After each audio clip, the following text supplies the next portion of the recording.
I cannot make that up. You guys just seen that fall off of there? I mean, that is so much water. It bent that thing down, I think, from it freezing. And here's the float bowl. We have another sled to revive. This is a little bit newer. This is 2002. 2002 Skidoo Legend 380 fan cooled. Basically a kid's sled. Has electric start and the electronic reverse. Decent overall condition. We don't know if it runs. We haven't heard it run on spray yet. I think Caleb did a compression test on it. He said it was good. So what we'll do first is put a little bit of mixed fuel down its cylinders to make sure it pops off. Then we'll dive into the fuel system, start getting that drained. Probably have to pull the seat and cowl and all that stuff to get the tank out. I'll try to pump it out best I can, of course. Get the air box out of the way and see kind of what we're working with in there and how rough off this thing really is. The windshield's just set on there, that front cowl. In good shape though, not really busted that I can see, so that's excellent. Just needs to be reattached, so that's good. Hood is in good shape. Still has all the foam in it, hood straps and everything. Gearbox, all complete, spare spark plugs. No battery, but the battery tray and everything's there for connections. Seat's not great, but it's not bad.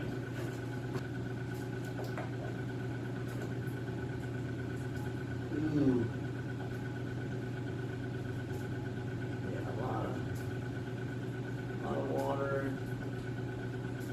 A lot of water and ice in there, guys. A lot of it. I'll pump all that out. I'll work on, looks like the airbox boots are ripped on there. Belt cover is missing. Don't know where that is. Maybe he's got that somewhere. So I'll get the airbox out of the way, see what kind of wonders are hiding in there. Looks like it's a Phillips. The screwdriver will take care of that, I guess. And some debris in the fan shroud here, which is pretty standard equipment on everything. The airbox came out. Like I said, the boots are pre-hosed. The vent lines are still kind of soft, so that is something. Carbs honestly don't appear to be that scuzzy, which is, I mean, just excellent. Okay, a lot of debris in there.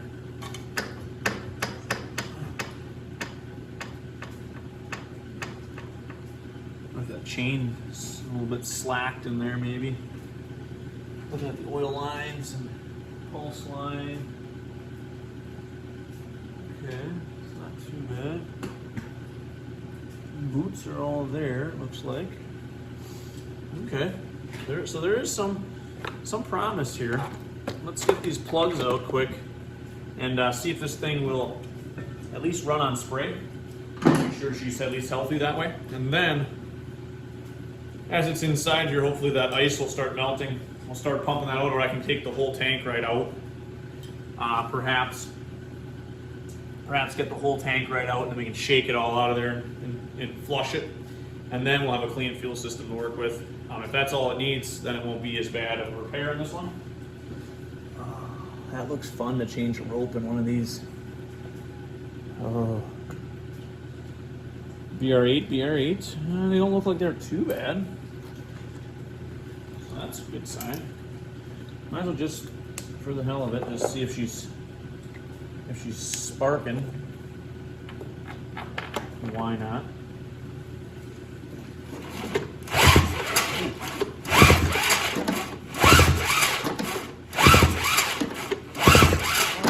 She's zapping. Kill switch. That's what's on. Yeah, she's zapping. Okay, so that's good. I got our good friend Juice. Get some down the old cylinders. God, it's a long ways down in there.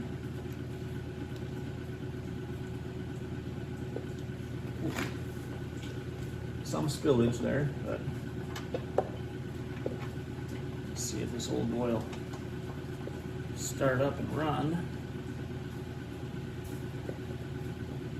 It's a little rough here. Saul says they were kept indoors, but I don't know. I'm having a hard time believing that.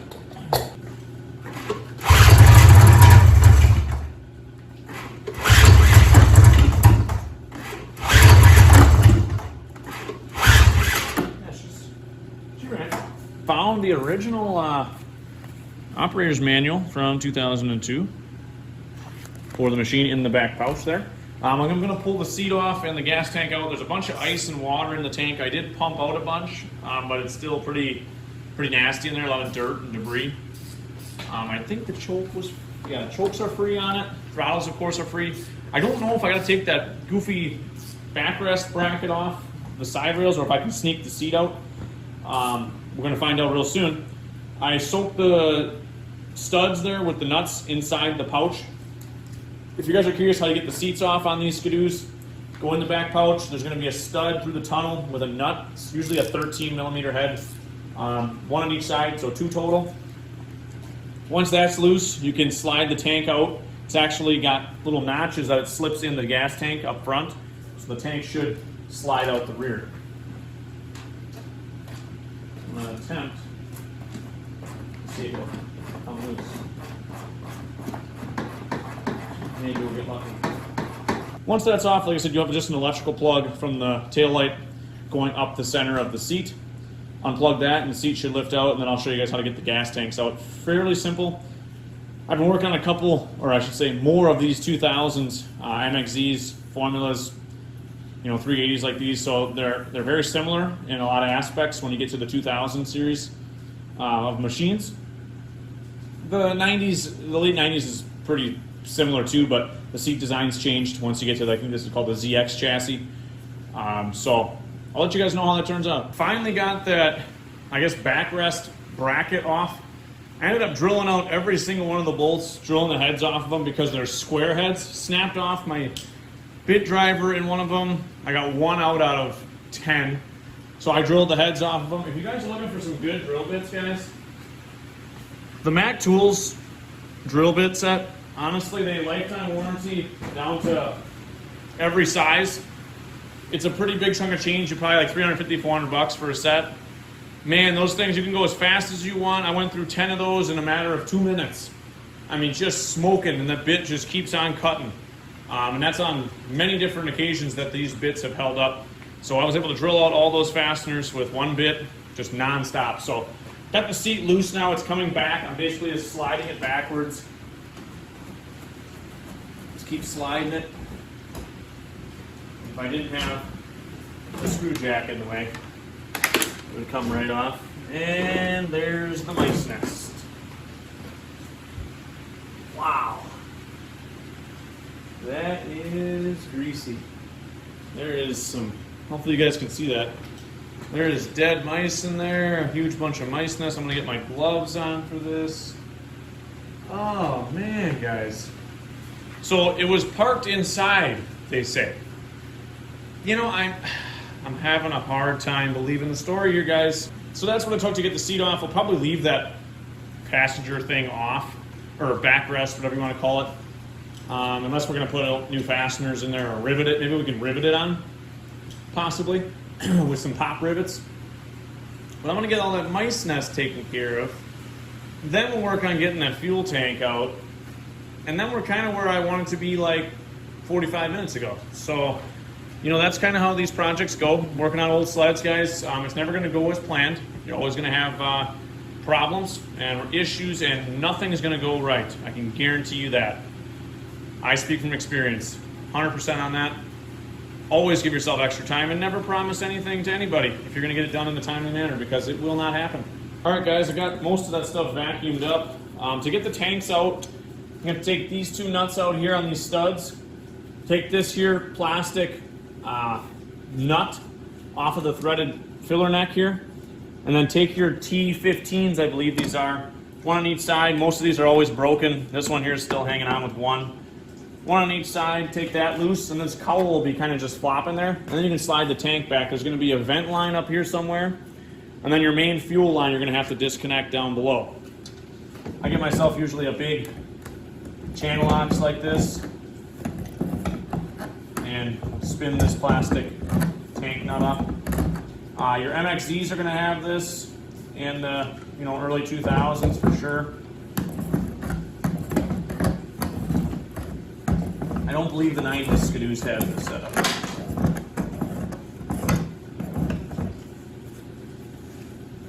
Get that off.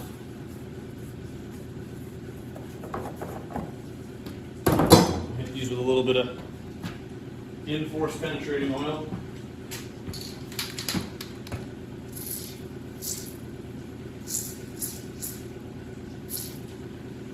So that down in there. Try to crack those loose. Probably use a bigger ratchet beside it just to test the waters.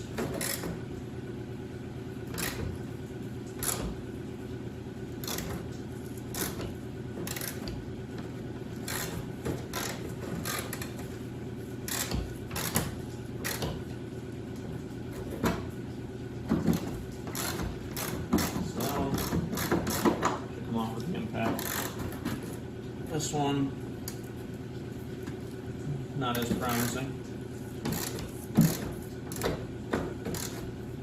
Back and forth we go. I mean, worst case scenario, you have to put a through bolt in there somehow. I want to say this one's coming off. Oh yeah. She's coming out.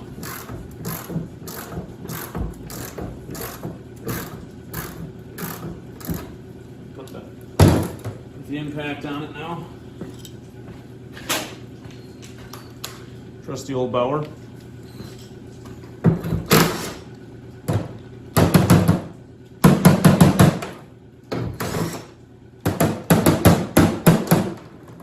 got nuts.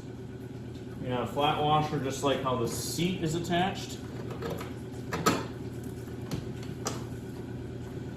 And if I didn't have gloves on, I would have a lot easier time getting that off. So this is what that nut looks like. I guess it is a plastic nut for the tank. Like I said, I gotta get one T15 loose there so that this can get lifted up. T20, guys. My bad.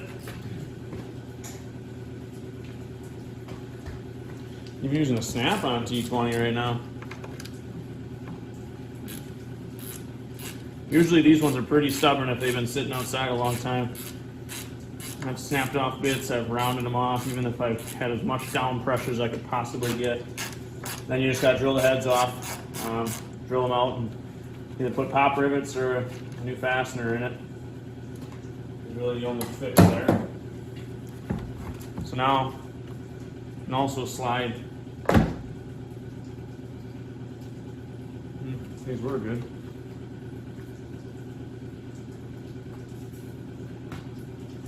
Pop that one out. To avoid this from happening, you'd want to peel that off first on the front. It's not the end of the world, but I'd like to try to keep those as mid as possible. The vent line is hiding on one of these sides. Somewhere, usually, yeah, it's right up in the front there. So, see now that I can kind of pick the tank up and wiggle it.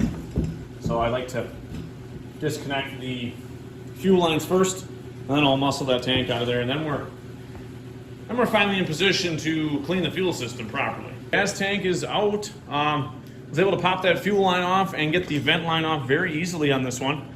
Fuel line is right there. Now I can take the shop vac, kind of vacuum up all that debris. You got a nice open shot to everything there. You can kind of inspect wiring and all that. And Now I can work on getting the tank obviously thawed out, flushed out. I'm gonna change out the tank grommet. It's got some dry cracking. I usually try to keep those in stock here. I got a couple new ones. And then we'll get those carburetors off next and see what condition the internals of the carbs are. There's something going on with the secondary clutch on this unit. It's not very springy. I don't think this has a roller secondary in 2002. Maybe it did. It's possible, but it seems kind of goofy, and they had a blown belt in the back seat pouch, so I'm kind of concerned, and the belt wasn't even on.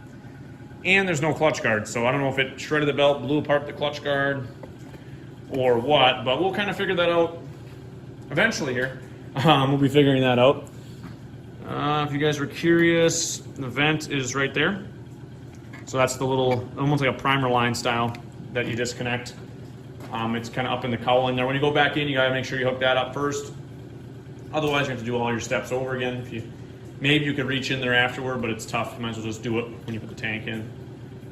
Other than that, we'll keep chugging at it. I'll get the fuel lines disconnected, get those carbs out. Slides are dry looking, like I'm not real fond of probably the contents of these, but they're scuzzy. They're scuzzy. Floats. Oh, I'm sure they're stuck tight. These chokes out.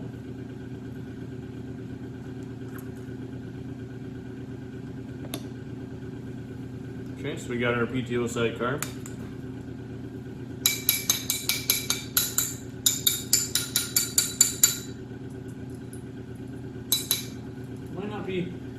Might not be terrible.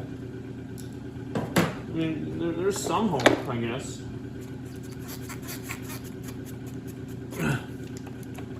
Oh, she's a stiffy. She is a stiffy. I'll tell you that much. Wow.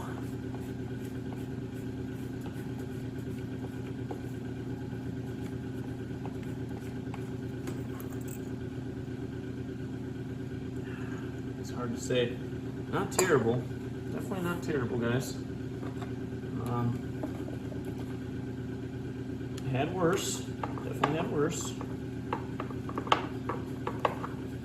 It's a positive thing, so.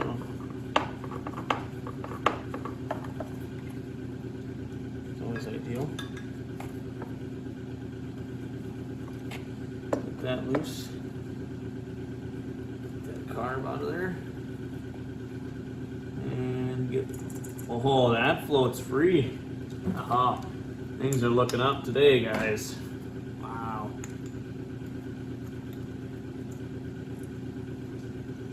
Things are looking up.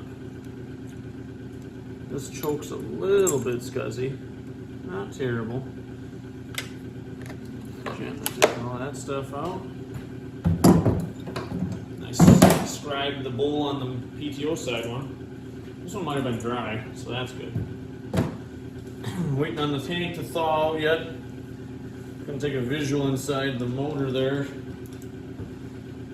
Dave's got a lot.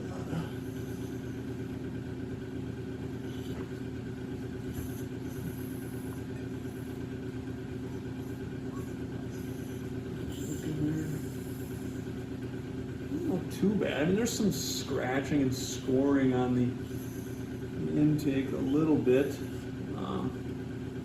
Looking at the oil lines, they do look intact. God, those intake ports are freaking tiny. Like crazy restricted. Must be like that for a reason. So anyways, got the carbs off. We'll evaluate one of them. I'll show you guys what's going on in there. Hopefully it won't be disgustingly full of varnish. Oh no, guys. That is not good. Yeah, that's not good. Oh. The nice thing is the float still moves. Just gotta adjust the float height a little bit. I'll get some of my good Yamaha cleaner in here. And I'll try to bust up that corrosion. I might try the mercury stuff too. This Yamaha stuff is next level. Combustion cleaner. So, if that's what that one looks like, I can guarantee you the other one looks, if not worse, than that one. So I'll see what I can do to get these cleaned and try to get her functional. Looks a little bit better. Still a little bit of corrosion on there and oxidation. Float's moving good. Float level looks good. All the jets are clean. Everything sprays through nicely. The outer body of the carburetor is looking good too. I'm just working on getting the float bowl soaked. You can see quite a transformation so far. It pretty much ate all the white, crusty oxidation out of the bowl. Now we'll just go and brake clean it out a little bit. I'll scrape it a little bit here. It's got some corrosion yet on there, but for the most part, the Yamaha combustion cleaner takes care of the stuff for us. You guys need to see this in person, man. This, I cannot make that up. You guys just seen that fall off of there? I mean, that is so much water. It bent that thing down, I think, from it freezing. And here's the float bowl. Oh my God, dude. I think I can get that clean. We'll see. But this carb is bad, real bad. Hopefully I can get it cleaned up to function like the other one. The other one turned out good. So this one's gonna take a little more effort, I think, on this one. Look who decided to show up, boys. Hold on. Yep, hike them up, buddy. Sorry, guys. Those carburetors, like you guys saw, were disgusting. Not bad with gas, just scuzzle oxidation. Yeah, water. We got them back in. Synchronization looks good. The free play is a little excessive. We're a little concerned about that, but we're going to cross that bridge when we get to it. The fuel tank grommet and the pickup line we did not change. Honestly, it wasn't leaking before because it would have leaked all that. Let me tell you, it was full of water. I did the shake test. Oh, you shook it? Yeah. Is there still ice in it? There's slushy already. I think she's got some liquid in her, but I don't think there's a shutoff valve. I looked. Well, maybe we'll give her a little pressurization if we can even reach it. I know, it's sick. It's a little bit on the sick side, but that should be good, buddy. We'll see what happens. Oh, stars came out early, huh? That's why my mustache gets so big. From the fumes, dude.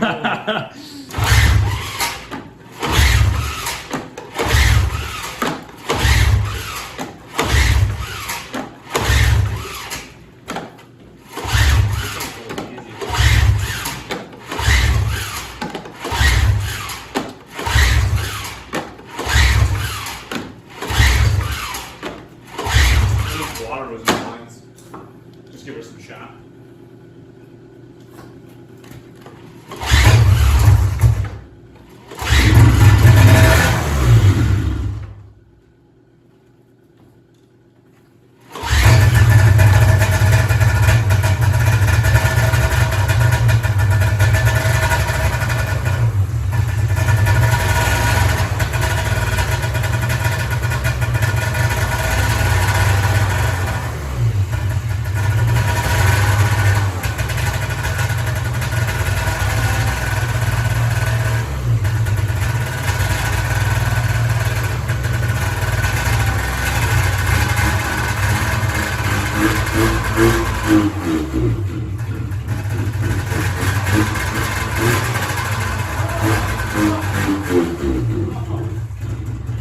Dude, I hit something shot out and got me. There's leaves flying. She is starving out of gas, boys. So I'm gonna pull a line off and see if the pump is shot. Because the pump could have got froze with water. Oh. And the diaphragm should be shot. You know the fuel pump? Like having a Fishes? By the looks of that pump. Yeah, she's sick. I'm sure that's what's happening. It's not pumping. And I don't think you even blew through it. I bet it's all froze full of ice. Butch? It's butch. Let's pop the line quick and see if she's even spewing. Because it would have ran by now. Yeah, 100%. I mean, the carbs are clean.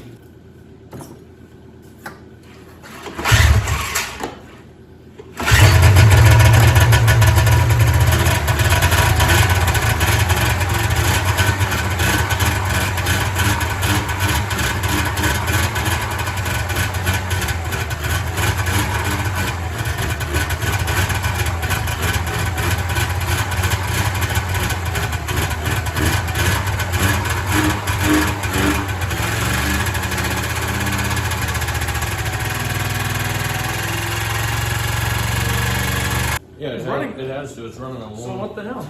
Mark was doing a little diagnostics. We kind of confirmed that the one fuel line is getting fuel out of it, the other one is not. And we pulled the fuel lines off to try to eliminate the fuel lines, and we found some. Shh, listen.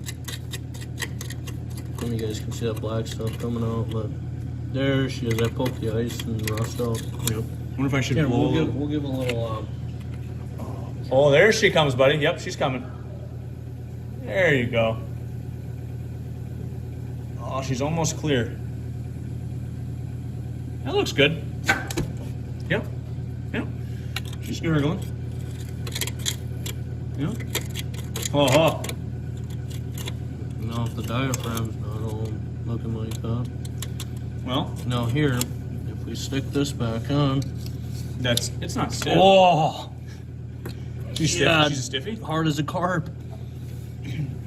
And then, oh yeah. Yep. She wants to. Yep, she wants to pulse. I think if we get her running more and we get that crap cleared out, some seafoam maybe, I think she'll go. The sin for now, I think, is cleaned out. We got that nasty stuff out. Well, Mark did. I didn't do nothing. I was on the phone. But he did all the work. My mustache is growing as we speak. Clear fuel lines installed, guys. I think we pressurized the tank enough to have gas up in there. I'm going to restuff these. Mark, did you tighten the clamp on the carburetor? No, why would I do that? I want it to blow off and start firing. Let's remove that. Let's choke it once. Yep. Oh, choked already. Just give her a rip.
Dead Scuzzlebutt.